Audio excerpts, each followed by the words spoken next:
Today, I'm teaching you how a professional pickleball player sets up their paddle to go from this to this. Let's get into it.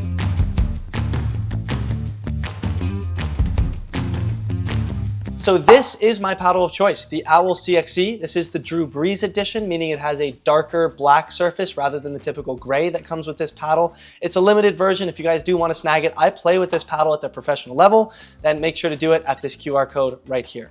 But the reason that I love this, I'm a big fan of the hybrid and the wide body shape, and this has super interesting technology that gives the ball more spin than any other paddle on the market. I also think the handle length is great, but outside of that, I like to spec this up to my personal preferences. Keep in mind that weighting paddles in general is up to personal preference. If you're more of a singles player, take for example, you may prefer a heavier paddle or just more lead tape around your paddle. Or if you want faster hands or you're more of a doubles player, then you may prefer to tape it up lighter. So there's 3 different main ways to weight up your paddle, and it all depends on personal preference. The first one being head light, meaning that the face of your paddle isn't gonna have much weight on it, and most of the weight is distributed through the handle all the way up until the throat of the paddle. The throat of the paddle is what we call this curvature right here. So with more weight through the handle, it's gonna be easier to maneuver. You're therefore gonna have faster hands, and you're gonna just be able to have a faster paddle swing in general. But with that being said, the face of your paddle is naturally gonna be a lot flimsier because it won't have as much support with no tape here. And so it's gonna be difficult to defend drives, maybe hit a successful counter on all of that. But you will have very, very fast swings and hand speed.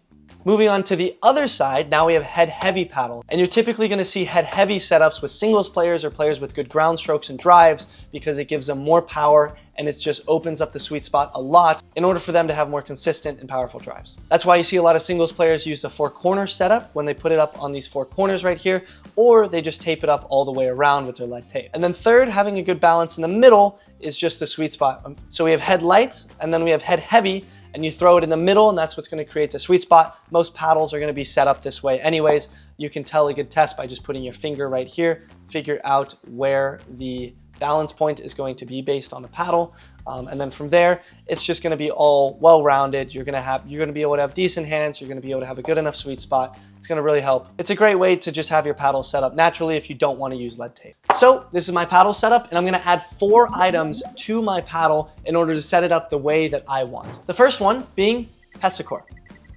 Hesacores are great because it allows me to truly feel the handle and be one with the paddle. I kind of compare it to when you're driving a car versus driving a sports car. When you're driving a sports car, you truly feel like you're one with the car. Compared to when you're just driving a normal car, you're just driving the normal car. And I know it looks gimmicky, trust me, I tried this for many months before finally making the true switch on all of my paddles. And it's been amazing, I haven't gone back. I've used this for about 3 years now, and it's been fantastic. And I've noticed a difference in my game. When I hit with paddles that just have a normal handle versus paddles that actually have a Hesacore, it is a night and day difference in terms of my feel and control. However, putting this on is going to be a little bit difficult. That's like the most annoying part of the Hesacores.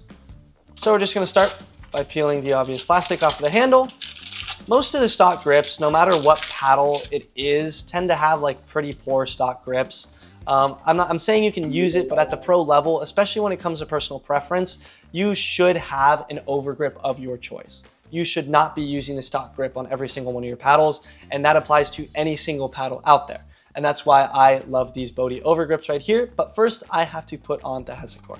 What I'm gonna do is I'm going to remove this little thing, and then here you're actually going to remove the stock grip in order to put the Hesacore on. So notice I'm not going to put this Hesacore over the stock grip. I'm going to actually remove this stock grip first. And I know it's weird because you're truly just gutting the house. Like you're getting rid of everything and you are building it kind of from the ground up. And I know this looks weird, but yeah, this is what a paddle looks like. The inside of every paddle looks a little bit different, but for the most part, they will be similar in removing the stock grip and then this little bit of tape if they are supported. And so there, now that we've removed the stock grip, we have this handle left over right here. So I know it looks weird, but now we're able to put the Hesacore over the handle.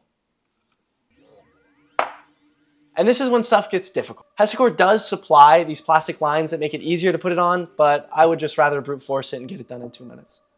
All right, so this is what it looks like putting it on. And from here, we are just going to literally pull it down and wiggle this bad boy on.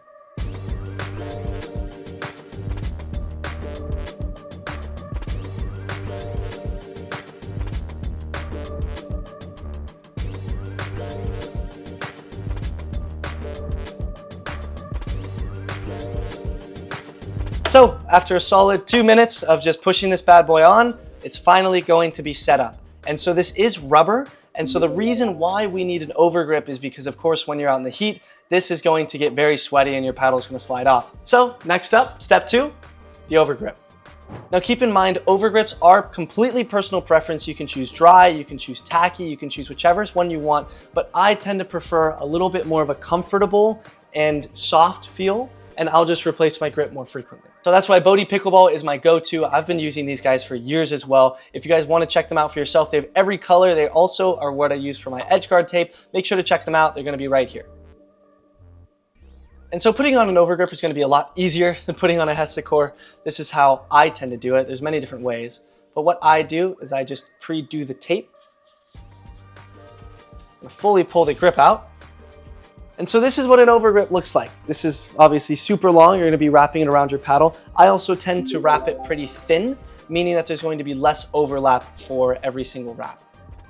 And also note, I wrap it lefty because I am a lefty player. Notice my fingers go this way compared to if you're righty, your fingers will go the opposite direction, meaning that I'm going to start and wrap in a different direction than a righty. So we're going to peel both sides. Obviously, you have to make sure that you don't wrap with everything on it. And so this is how you're going to start. So notice, as a lefty, I'm going to wrap right to left because it's going to be completely reversed from a righty who's going to wrap left to right because that's the direction that matches their fingers. So I'm going to start by pressing this bad boy on the top corner. I'm going to put my thumb there to act as a little placeholder. And I'm just going to start wrapping around it. One thing to note, all of this is personal preference, but notice how I wrapped a little bit over the bottom because I would rather feel the grip sometimes if my palm is over the edge of the paddle rather than feeling the plastic or the Hesacore. And I prefer to have it thinner, meaning that the handle is going to be a little bit thinner, so I prefer less overwrap on this wrapping. So I'm going to try to wrap it with as little overlap as humanly possible. So this is how you do it. You're literally going to use your thumb to complete the wrapping around the paddle, and then notice with my offhand, I'm going to just be twisting. And just the twist helps make it faster. And notice I go all the way to the top of my paddle, all the way up to the throat. I mean, the start of the throat.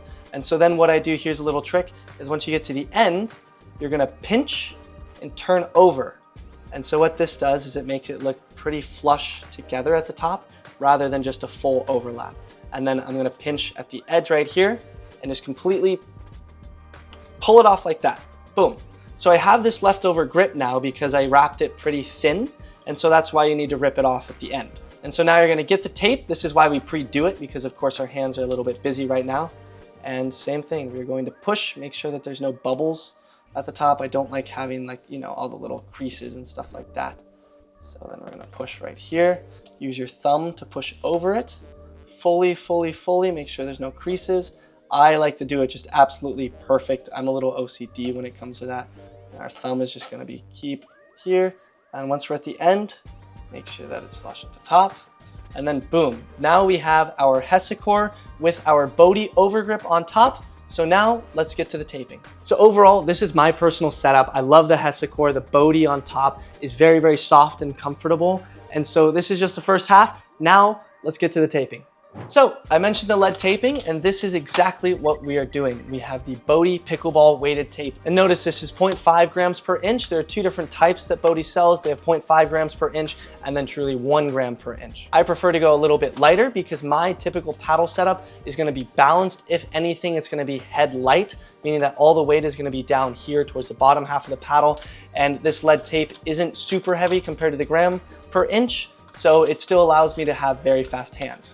And the big thing for me that I try to optimize for with this paddle setup is going to be hand speed. So we're gonna have this lead tape right here. What we're going to do is tape it up on the throat all the way up until through the edge of the owl. This is just my personal setup. The reason that I love it here is because it pulls my sweet spot down as well as expands it a little bit without sacrificing the head speed, because now most of the weight is going to be down here towards the middle of the paddle, which means it's not going to be super head heavy, because the last thing that I want, since I'm optimizing for hands, is a very head heavy paddle. Now, if I did decide to put tape on the top of the paddle towards these two corners up here, or just on the top, or maybe just on the sides, then my sweet spot would be a lot bigger and it would just provide a lot lot more stability when hitting drop, stinks, and all of that. But in my opinion, it's not worth it for the trade-off in hand speed. What you'll see most frequently for lead tape setups, the top 3 most common are just gonna be on the throat of the paddle, the 4-corner setup, or just lead tape on the sides right here. Each provide different advantages to the paddle, and if you guys really want to check out how to properly lead tape your paddle setup based off of your game, make sure to check out Pickleball Studio. In my opinion, they have the best video on how lead tape affects your paddle based off of how you set it up. But so now that we have our lead tape, what I'm gonna do is measure it out like this. So I'm gonna start here on the throat, pull it out all the way until the end of the owl logo. I'm gonna put my finger right there. I'm gonna hold it. Thankfully, we have scissors now. This is when scissors get a little important, and we are just going to cut it. And so now that we have this bad boy, he's gonna act as the marker. We need to cut it on the other side of the paddle identically. So this is what we do here. I hold it, make sure that it is perfectly matched up. Then I push down right here, make sure that it is still there. Hold, and then boom. Now what we are going to do is cut, same spot. Just like that. So now we have 2 identical pieces of lead tape that are the same exact length. So now we're gonna bring the paddle back, and this part is super, super easy. All we're gonna do is peel the tape off of this tungsten tape and apply it. So I'm gonna apply it in the middle right here. You always use your thumb as a placeholder. It doesn't matter if you're doing grips, doesn't matter if you're doing lead tape. And then boom, you're just going to pull it. I try to add a little bit of tension when I pull it. So then once again, there's no creases or anything like that. Pull it all the way up to here. And we're gonna push over it, make sure it sticks. And so this is what it looks like, super flush. Also note, this is tungsten tape, not lead tape, even though I say lead tape, it's not. Lead tape is super poisonous, so a lot of brands switched away from it because, you know, since if you don't have scissors, then some people will do it with their mouth. It's super poisonous, so tungsten tape, the switch is honestly better in every single way. So note it is tungsten tape. So now that we peeled that first side, I'm gonna go ahead over here and peel and apply it onto this second side. I try to make sure they are the same height too. So I put it up pretty evenly right there. Use your thumb as a placeholder, just like last time. Now you're gonna pull. Boom, so technically you can stop here. We have the Hesacore with the overgrip, and then we have the lead tape. These are all of the necessary steps in order for my paddle to hit the way that I want. However, I like to protect my paddle, and because of that, I use edge guard tape.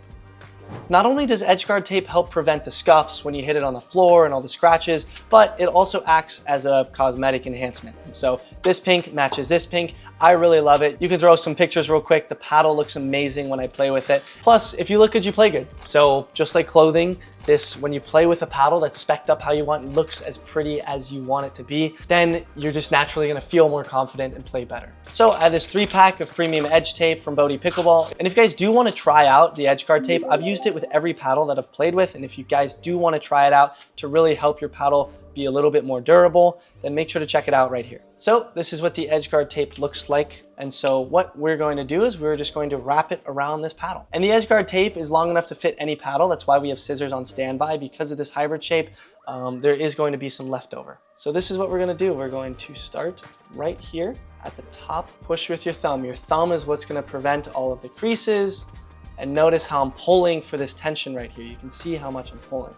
And I try to make it as even as possible. Keep in mind you can pull back and push forward, but this is great. I try to keep it even, and you're just pulling and pushing all these fingers. And note this edge guard tape is very, very durable. Like I've scuffed it and like I've beaten these paddles. I beat these paddles to death. But the edge guard tape has protected my paddle so much where the true face of the paddle has never been the problem when breaking it or giving it away. Just keep pulling and pushing over.